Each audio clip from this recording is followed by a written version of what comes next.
Hello, Namaskar, welcome to My Startup TV. I'm Major Sunil Shetty, and this is the Thought Leader Show. Climate impact is real, and sustainable way of living or sustainability is the only way forward. That's why young generation is demanding answers. Joining us today is Bhavini Parikh, who shares.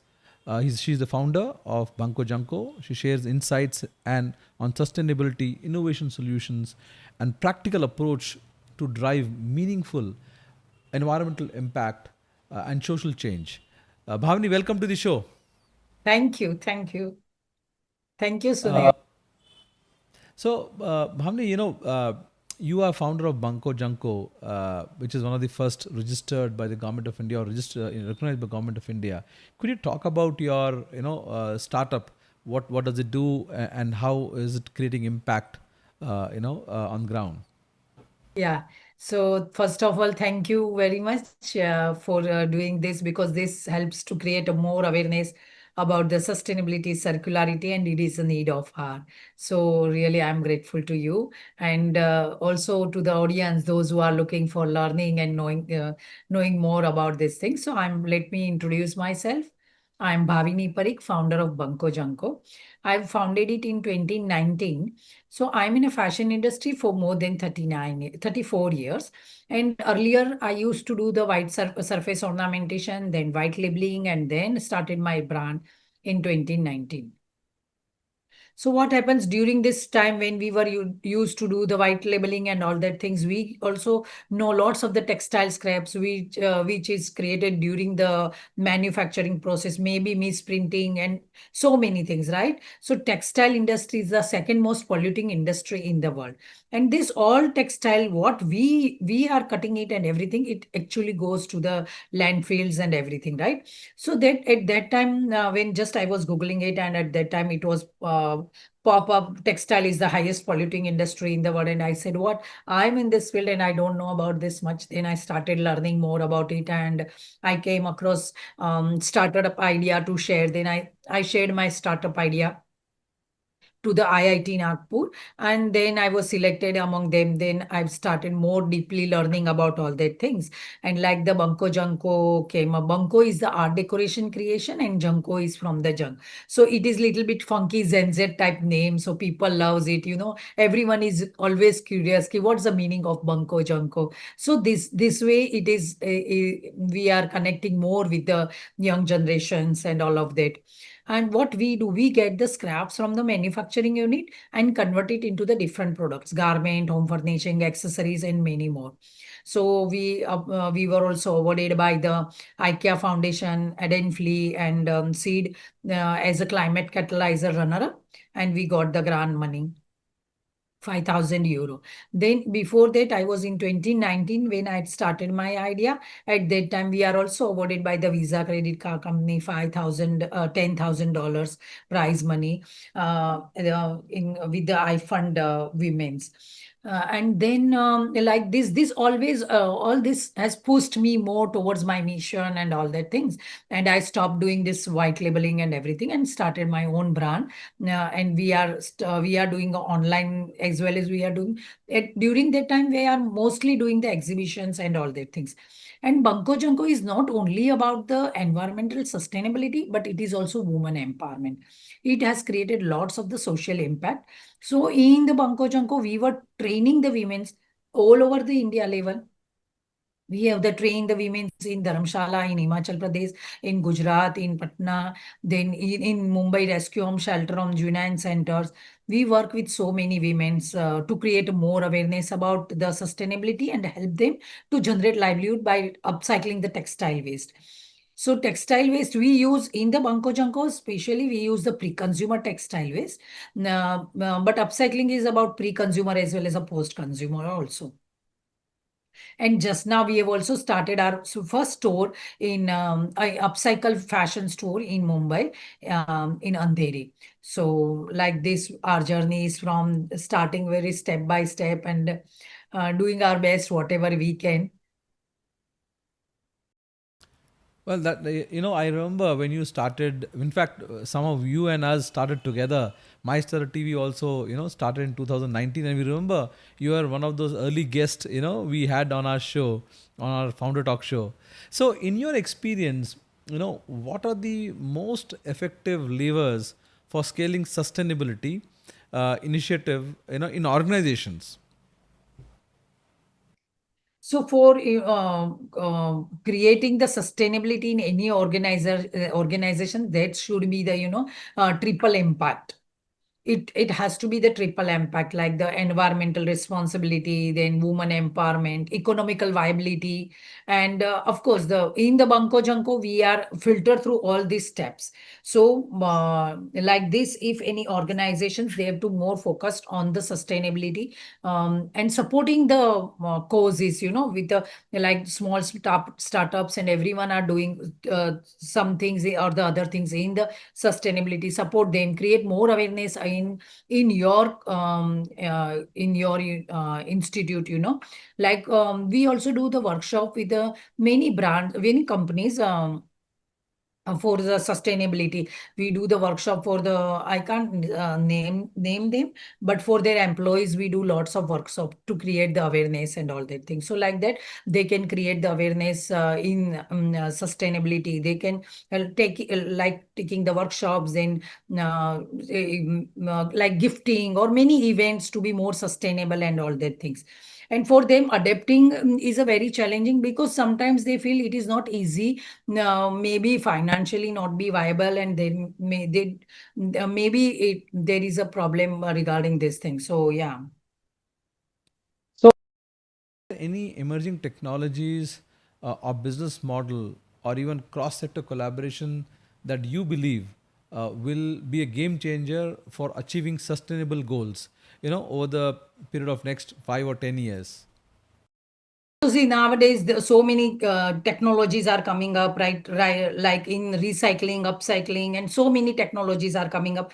Now many platforms are coming up. I will give you one example, like for the recycling, and you can donate your clothes, or there are many apps for they can you can call them and just give your clothes. Like so, first for me, the cross sector collaborations, digital traceability.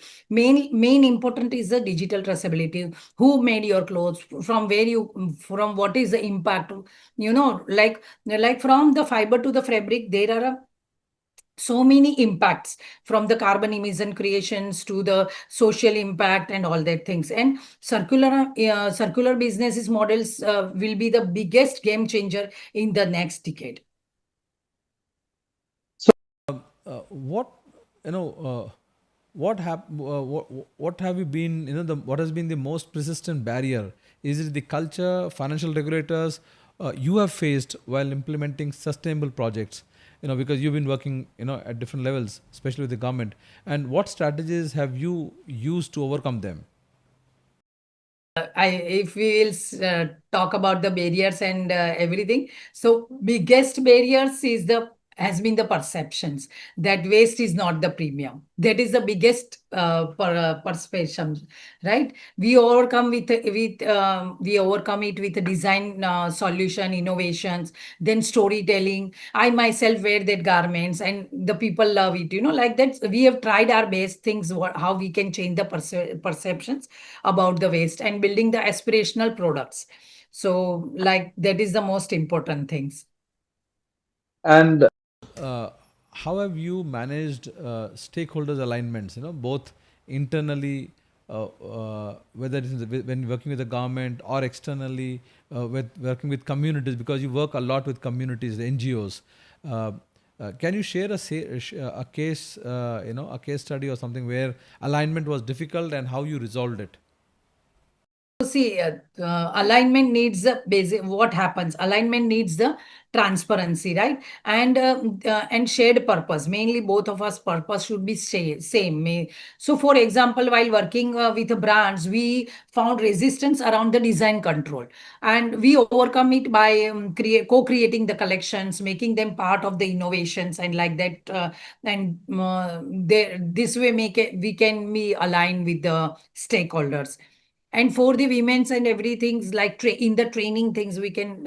So it was a challenge for them to make the product design. Design intervention is also challenging for them, and we help them to create in their own style and everything, and like that. And we made it very easy. Like, see, sometimes if they are not able to make that beautiful, not able to make the some type of the bags, what we have done, we have given them the scrap and we gave them to make the fabrics. Then these fabrics we convert it in with our trained other peoples, we convert it into the product. So there is a different strategies we follow, with the stakeholders, with the community, and with the our customer also. Sometimes customer, see what happens, I would like to share this example also. We, in early days when we used to do the exhibitions, when we used to tell them people, oh, this is upcycle product and this is made from this, and they were least bother about it. They were buying it because they like it. So we stopped telling them at that time. But after COVID, people realize it, the sustainability need of our and all that things. And now they understands about the upcycling and all that things. So like this way it comes. Then in the other thing with the government, we reach out to the government in the center and state and everywhere, and of course in the textile committee and all of them. And we said, when we are talking about the sustainability and circularity in the textile, and then the in the circularity the recycle comes, but what about the upcycling? Upcycle comes first, then the recycle, right? We can extend the life cycle of the product as much as possible, and then the recycling should come, like that. And they have really initiated very hard. And after that, now the upcycler identity came. Now the upcycler manufacturer registered by the government of India. Now they are going to come up with the mark. They have already done the MOU with the GEM and so many things. So like this, we have to tackle it in the different way with the different things. When you talk about sustainability, is there any metrics or framework that you rely on to measure the success, in the work you do? Are there any KPIs that are commonly used, you believe are, misleading or overemphasized when you talk about sustainability? So see, yes, of course, we have done, we measure our impact, and we have not down all that things. And our this KPI is also checked by the few companies, and they've given us the report regarding that also. And we track up. So what we do, we track the waste diverted. First of all, waste diverted, how many kgs, from where we got it, and everything. And then secondly, the woman employed, or how much money they've generated. Basically, we work mostly on as of now, we are working mostly on a job work basis, because these women stay far away from here and they want to do work from their home. So our mission is to help them to generate the livelihood while taking care of their child. It is the most important as a woman. And sometimes what happens, many organizations overemphasizes the carbon offsetting to, but to me, the social impact metrics are equally critical. That is most important. So we have our sheet in that, everything from textile scrap to the woman empowerment, and how much carbon emission reduced, water saved, landfill saved, and everything. And that is our report was also done by the TechnoServe, supported by the TechnoServe. No, that's commendable, and definitely, So I was selected under greener program, TechnoServe and all of them. So yeah, we are part of that, and through that they checked are these things. And one more seed also, they've also helped us in learning about the KPI things.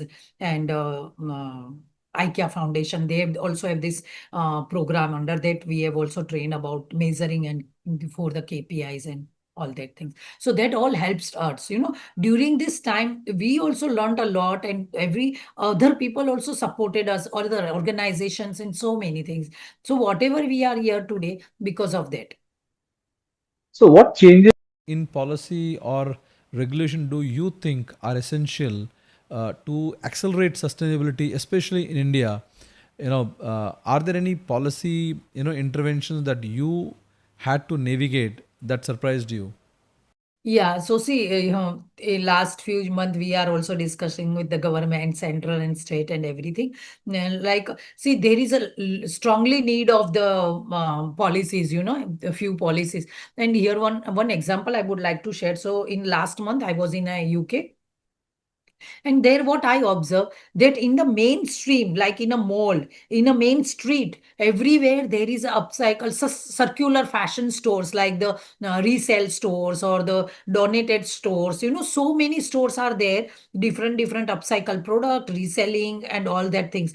So it is in the mainstream, right? So we also need that type of the things to be in a mainstream. And secondly, the extended producer responsibility, that is a EPR. So EPR in the textile and incentivizing for the circular enterprises. The surprise to for me was how supportive the textile ministry has been once we became a registered upcycle manufacturer, right? And then we got the first product order from the GEM. It is a government registered e-marketplace. So that is upcycle product order. So that is a good initiatives by government. But yeah, like this, if we talk about marketplace and all that things, there are like khadi and everything, right? It is not new to us, right? Khadi already had a stores and everything, and it is in the mainstream. Like that, upcycle also need it, and I believe ki if companies like the like big companies and everyone, they can provide some space for the upcycle recycle product in their mainstream, maybe under CSR, maybe under EPR. That will be more beneficial, because when the people see the product, they believe in it and they will like it. So that is most important, because upcycle products are not in a huge quantity, it is in a limited quantity, and that is mostly one of kind piece, all that thing. So it is need a visibility, and that is most important things if this can be possible. Think people, the end consumer, the buyer, and also big brands in India, are they ready for something like this? I mean, having a store on the on the high street which just sells recycled or upscaled products. I think so. They will. Soon they will. Because this is now the demand. So all this depends on the consumer demands. If consumer demands, then they have to, right? So definitely. But when we have started at that time, the brands collaborating is little bit challenge. But now we are also collaborating with the big brands and all of them. So now this will come soon in I think so, in a mainstream in a near future. Cross the finger. No, all the best. So sustainability often involves trade-off, right? It's like uh, economic cost versus growth or impact. So can you discuss a situation where you had to make a difficult trade-off of what guided your decision? So the tough trade-off was choosing between the scaling productions quickly, versus building a consumer experience store.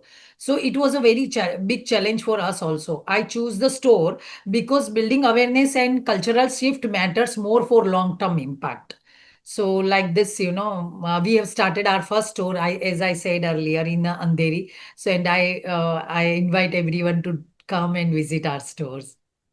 Definitely, when my Star TV is in Mumbai, we will visit and do a feature on your store. So the today when you talk about climate, climate, when you talk about sustainability, one gets to see that the youth, the young, are at the forefront. And how has that been your experience? So now see what happens now. The youngsters are become more conscious. If you see in the colleges, in the any campuses, everywhere they are having the sustainable events and everything. They are demanding product. Yes, of course. Still there is, because of the social media and all of them, they are more about these things. But yeah, in near future, and Gen Z, Gen Y, they are into more into the sustainability and circularities. They are demanding, they are talking about all this sustainability into the social media and everything, right? So this is going to come. So it is not like the new things, but when our parents, they are used to do it, during the Diwali only or something, they used to buy only one or twice twice clothes in a year and all of that, like that.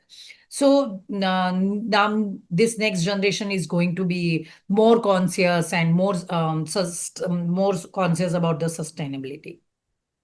And you work with women, and women are your mainstay, right? From poor families. What kind of impact have you created? Through your initiative. Yeah, so I would like to share one example. So one girl, actually, I have many examples, but few I can't share it here. But I would like to share earlier days. When I used to do the surface ornamentation, at that time, we used to work with the women's all over the Mumbai level, from Vasai to Virar, everywhere women used to come and get that, do the surface ornamentation work. During that time, their children's those women who are working with us today, their children became CA, engineers, pilot. My daughter became the pilot. Like that, it is not my new journey about the Bunko Junko and women empowerment and all that things, but this is my grassroots. From the starting only, I've started this journey about the women empowerment and all that things. Because I also faced the many challenges during that time, and this always helped me to push me to work towards this women empowerment. And here, in this women's also, one NGO we were working, they've started their own manufacturing. They are generating the good livelihood for the peoples. And the women's one lady, Salma, she used to work, she's still working with us. Her child is a little bit has some mental problem, and she's working, and now she's so happy. She's telling us, "Ki, ma'am, because of you, this has helped me." So I'm just giving you single example, but yeah, community and everywhere they've so many impact created. Sometimes we just can't share it because of the some protocols and all of that. Yeah. So, What's your vision for the role leaders must play, or leaders must play in sustainability over next decade? What advice would you have for emerging sustainability leaders like the youth? Champion circularity, first of all, inclusivity and collaboration. So collaboration is a most important thing. My advice to emerging leaders is start small but consistent and focus on impact, not on a perfection. so before I let you go, Go, My Startup TV, we are a media house that covers stories like yours, initiatives like yours. Climate and sustainability circularity is one of the major things that we are doing. Recently, we have collaborated with Future Founders Co, a startup based out of Bangalore, and we're doing a complete series on sustainability. So we are passionate about these subjects. We bring out these topics. We want to highlight them. What do you think the kind of work we are doing? So really, you are doing excellent work because you are creating the more and more awareness about that is a need of our basically. So this is a really important. And as I've also the part of earlier days in the starting, so I know you have done so much wonderful work and creating the more and more awareness about this everything about and for the startups and everyone and supporting, giving them the visibility to the world. That is the most important things, because sometimes people does so good work in the silos and people other world doesn't know. So this is a good, really great initiatives, and thank you for this. Thank you, Bhavini, for joining us. Viewers, that was Bhavini Parikh, who founder of Bunko Junko. She was sharing her insights on sustainability, circularity, and climate. If you want to follow such in-depth conversation around critical topics like sustainability, do join us 4 p.m. to 6 p.m. on My Strategy for live Founder Talk Show and Thought Leader Show. See you again. Till then, goodbye. Thank you, Bhavini, for joining us.